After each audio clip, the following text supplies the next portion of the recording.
आजकल के इस दौर में अधिकतर लोग अपने जीवन से असंतुष्ट हैं। उन्हें लगता है कि वही गरीब हैं, वही दूसरों से कमज़ोर हैं। उन्हें अपने आप में दूसरों के मुकाबले हमेशा कमी ही लगती है और वो इसका दोष भगवान को देते हैं। उन्हें अपनी स्थिति का कारण ठहराते हैं। इस वीडियो में आपको इस प्रश्न का संपूर्ण उत्तर मिल जाएगा और आप अपने जीवन से संतुष्ट भी महसूस करेंगे। कुछ समय पहले की बात है, एक गांव में धर्म उपदेश देने के लिए एक शिविर में भगवान गौतम बुद्ध पहुंचे।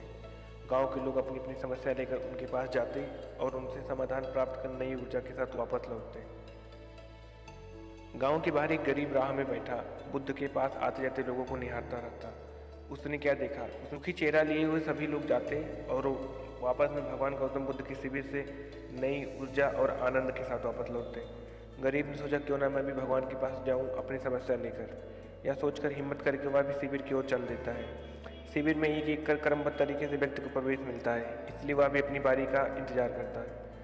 जो कुछ उसने रास्ते में देखा अब वहाँ उस साक्षात देखने को मिल रहा है। लोग एक एक कर अपनी समस्याएं बता रहे हैं। भगवान गौतम बुद्ध चुपचाप शांति से सबकी समस्या सुनते और जवाब देते। उसकी भी बारी आई। उसने भगवान गौतम बुद्ध को प्रणाम किया और बोला, भगवान मैं ही गरीब क्यों। भगवान गौतम बुद्ध मुस्कुराए और बोले, तुमने कभी किसी को दिया ही नहीं, इसलिए तुम गरीब हो। इस पर वह आश्चर्य से भगवान गौतम बुद्ध का मुंह देखने लगा और बोला, भगवान मेरे पास कुछ देने के लिए है ही नहीं, बड़ी मुश्किल से तो गुजारा हो पाता है और कभी कभी तो भूखे ही सोना पड़ता है। मैं इतना गरीब हूँ, मैं कहाँ से दूसरे को कुछ दूंगा।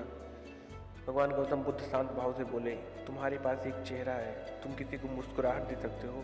तुम्हारे पास एक मुंह है, किसी को प्रशंसा पर शब्द दे सकते हो। तुम्हारे पास हाथ है, किसी की मदद कर सकते हो। दरअसल जिसके पास ये तीनों चीज़ें हैं वह भला कैसे गरीब हो सकता है। गरीबी का भाव मन में होता है। मन से अभ्रम निकाल दो, लोगों को देते जाओ, गरीबी अपने आप ही दूर हो जाएगी। यह बातें सुनकर उस गरीब का चेहरा चमक उठा। उसे अपने प्रश्न का उत्तर मिल चुका था। अब उसके मन से गरीबी का भाव दूर हो गया और उसने इस शिक्षा को अपने जीवन में उतार कर अपने जीवन में खुशियाँ ले आई।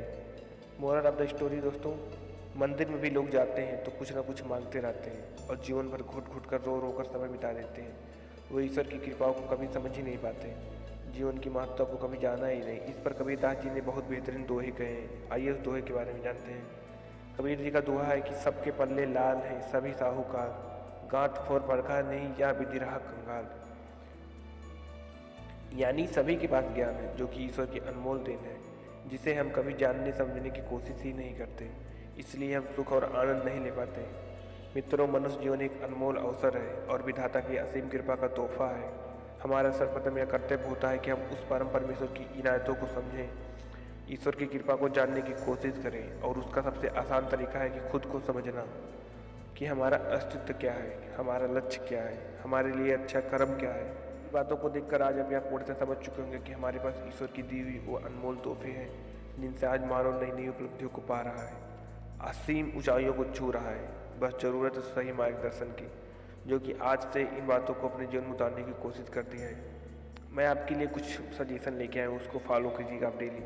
आपको हर रोज़ अपनी एक कमी को दूर करना है, चाहे वो आपका गुस्सा हो या फिर आपका नकारात्मक सोच। दूसरा, जब भी आप कुछ सोचो तो अच्छा ही सोचो, अपने बारे में तो कभी भी बुरा मत सोचो। तीसरा, अगर कुछ करने को सोचो तो उसे तब तक करो जब तक कि वह आपको मिल न जाए। चौथा, मुझे लाइक करके चैनल को सब्सक्राइब करो, वीडियो को लाइक कर दो और मुझे फॉलो कर दो।